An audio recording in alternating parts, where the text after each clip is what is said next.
Bismillahirrahmanirrahim. Assalamualaikum warahmatullahi wabarakatuh.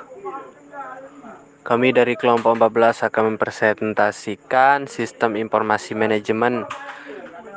Yang anggota kelompoknya pertama Amir Faisal, 2 Ahmad Fikri Abil, 3 Danang Dwi Wicaksono, 4 Zainal Abidin.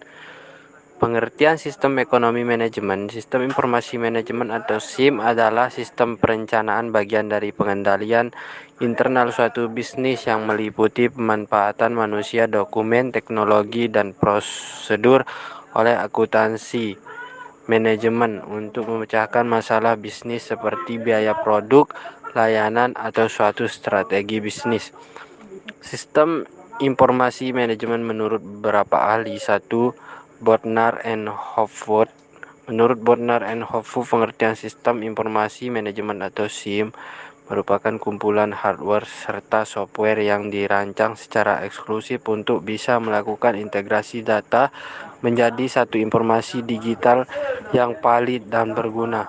2. MC Leod. Menurut MC Leod, pengertian sistem informasi manajemen adalah suatu proses manajemen yang di dalamnya terdapat sistem dengan kemampuan serupa otak komputer yang salah satu kemampuannya adalah menjamin ketersediaan data informasi untuk pengguna dalam satu kebutuhan yang sama. 3. James Stoner. Menurutnya, informasi manajemen atau SIM merupakan satu metode yang resmi yang digunakan untuk menjamin ketersediaan informasi yang tepat atau akurat serta up-to-date. 4. Turban. Menurut Turban, sistem informasi manajemen merupakan sistem yang berfungsi untuk melakukan pengumpulan, pemrosesan, sarana, penyimpanan, serta penganalisan, dan sarana untuk menyebarkan informasi demi tujuan-tujuan yang lebih eksklusif lagi. Pengaruh teknologi informasi terhadap pengendalian. Teknologi informasi dapat meningkatkan pengendalian internal dengan menambahkan prosedur pengendalian baru yang dilakukan oleh komputer dan dengan mengganti pengendalian yang biasanya dilakukan secara manual yang rentan terhadap kesalahan manusia. Pengaruh teknologi informasi terhadap kinerja. Teknologi informasi adalah pengetahuan, metode, dan teknologi yang berhubungan dengan penanganan informasi. Pengaplikasian teknologi informasi dapat memudahkan masalah-masalah organisasi dalam suatu perusahaan, seperti penggunaan, analisa, dan distribusi, dan penyajian informasi.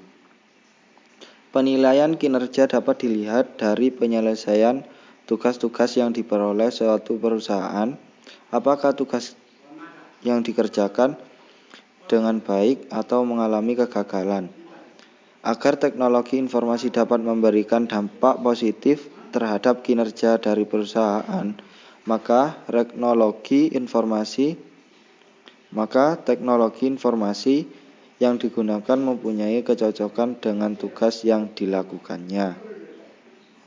Selanjutnya, implementasi dan keamanan sistem ekonomi.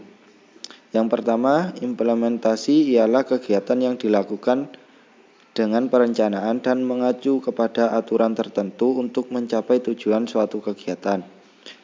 Yang kedua, keamanan ekonomi atau keamanan finansial adalah keadaan yang memiliki pendapatan stabil untuk menopang standar hidup kini dan nanti. Yang ketiga, keamanan sistem ekonomi meliputi kemungkinan berlanjutnya solvabilitas, kepastian arus kas seseorang atau lembaga ekonomi.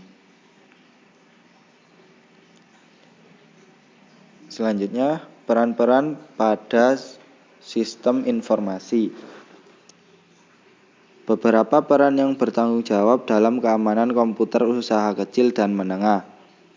Yang pertama, pemilik. Pemilik merupakan peran yang membuat suatu data pada sistem informasi pada usaha kecil dan menengah. Yang kedua, penanggung jawab. Penanggung jawab merupakan peran yang bertanggung jawab untuk menjaga dan merawat integritas data sistem informasi pada usaha kecil dan menengah.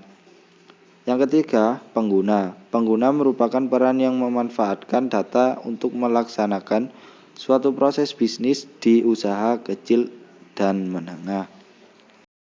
Komunikasi bisnis. Komunikasi adalah pertukaran gagasan dan informasi yang memiliki tujuan tertentu, yang disajikan secara perlahan atau impersonal melalui simbol-simbol atau sinyal, sebuah model komunikasi transaksional. Berikut cara untuk melakukan komunikasi efektif dalam berbisnis. Yang pertama, belajar untuk menyimpulkan penjelasan orang lain. Yang kedua, bicara berdasarkan fakta. Saat berbicara, cobalah untuk menjalin hubungan, perasaan dengan para pendengar. Yang ketiga, lakukan persiapan matang. Yang keempat, jelaskan suatu poin dengan referensi teori yang valid. Karakteristik komunikasi bisnis yaitu: yang pertama, pesan bisnis yang disusun dengan mempertimbangkan waktu dan biaya. Yang kedua, pesan bisnis disusun untuk lebih dari satu tujuan. Walaupun terjadi hal-hal yang mengecewakan, pesan bisnis tetap disusun dengan baik untuk menjaga hubungan kerjasama dengan semua pihak, terutama pelanggan. Tujuan adanya komunikasi bisnis: yang pertama, memberikan sebuah informasi. Yang kedua, melakukan persuasi. Yang ketiga, melakukan kolaborasi. Fungsi dari komunikasi bisnis ada 4.